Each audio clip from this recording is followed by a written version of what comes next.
Welcome to the channel, Work, Save, Invest.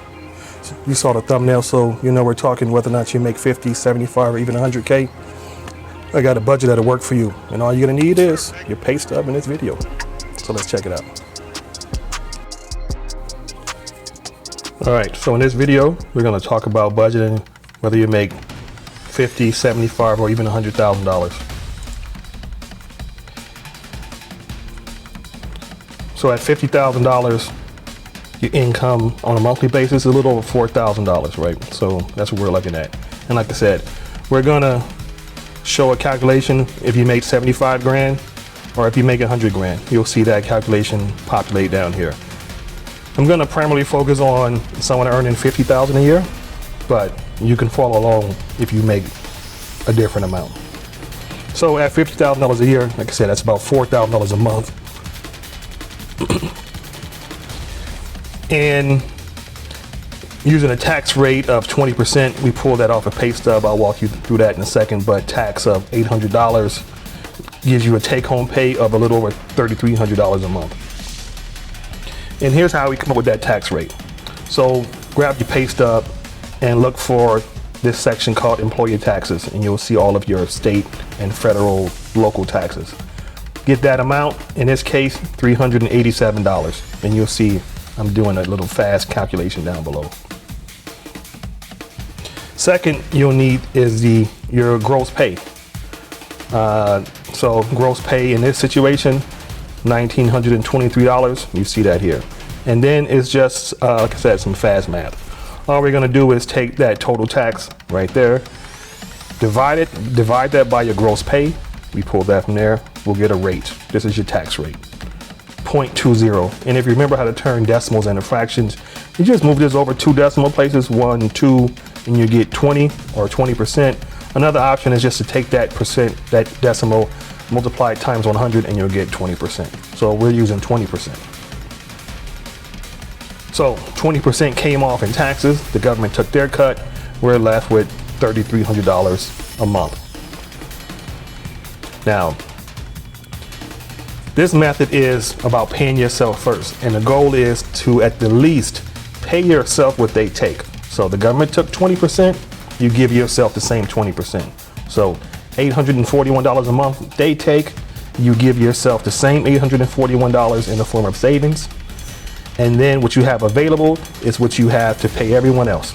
In this case, almost $2,500 a month left over after the government takes their cut and we pay ourselves. And this is how we allocate the rest. That $2,500 get allocated to all these expenses.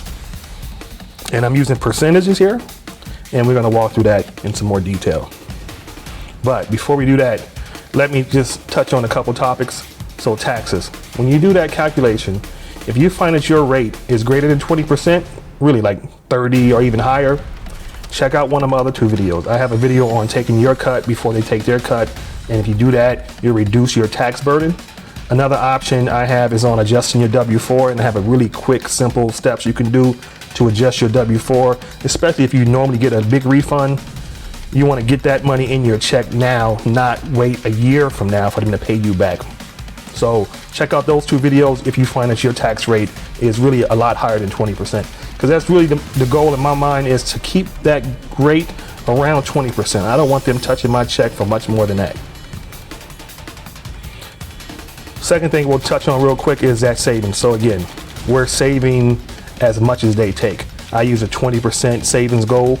And again, these are goals. And just real quick, a friend of mine was asking me about, so where do I plug in my tithing? And she's a consistent 10% tither.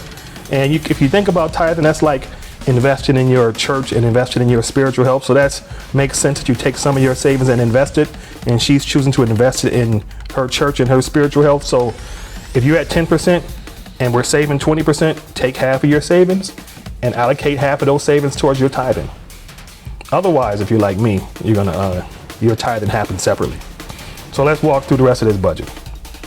You got your rent and your mortgage, and you'll see the categories here: rent, mortgage, and your insurance, whether that's renter's insurance or homeowner's insurance, depending on your situation. 25%. Bills and utilities. That's all your utilities: internet, cell phone, credit cards, all your Netflix, Hulu streaming service, and here's where I would put my Tide in as another bill. But again, to each his own, right? And here's your transportation. Depending on your situation, we're allocating 10% towards transportation. And that's whether or not you have car note and car insurance, or if you have a paid off car, you just have some gas and maintenance, or if you're using public transportation or ride sharing services, that 10%, $400 a month, that's where you allocate that money. And next category is food and groceries. Pretty self-evident, but really this is all your purchase from the grocery store and all your fast food and restaurant, all your dining out. Take 10% of your income and allocate it towards that. About $400 a month, or maybe that's about $100 a week, a little bit more. For most of it, that should be sufficient. And whatever's left over after you paid yourself and paid everyone else, this is your fun money. In this scenario, it's about 5%. That's nearly $200 a month, about $50 a week that you can go have your weekend fun with. And for some of us, that's just fine. And for some of us, that doesn't seem like much at all. But just think about it this way. I call this a reverse budgeting, because most of us, the government takes their cut, we pay everything we have to pay, and then we go have our fun. And if we have anything left over after we're doing all that, we pay ourselves last. So I'm saying let's reverse that. Pay ourselves first, then pay everyone else, and whatever's left over, that's what you have for your weekend fun. Now, we're still saving money every month, every paycheck, every month we're saving money. And this is available for emergencies. This is available for any vacations, any large purchases you need to make in the future. This is available for investing either in a retirement account or anything else you think you have an opportunity to put money in and see your money grow. This is where that comes from. So everything we make gets spent. We either save it to use it for in the future, or we spend it on stuff we need to spend it on today. And we still leave a little bit for our fun. And there you have it. That's your budget. Real quick. Don't forget to check out my other videos, and we'll see you on the next one.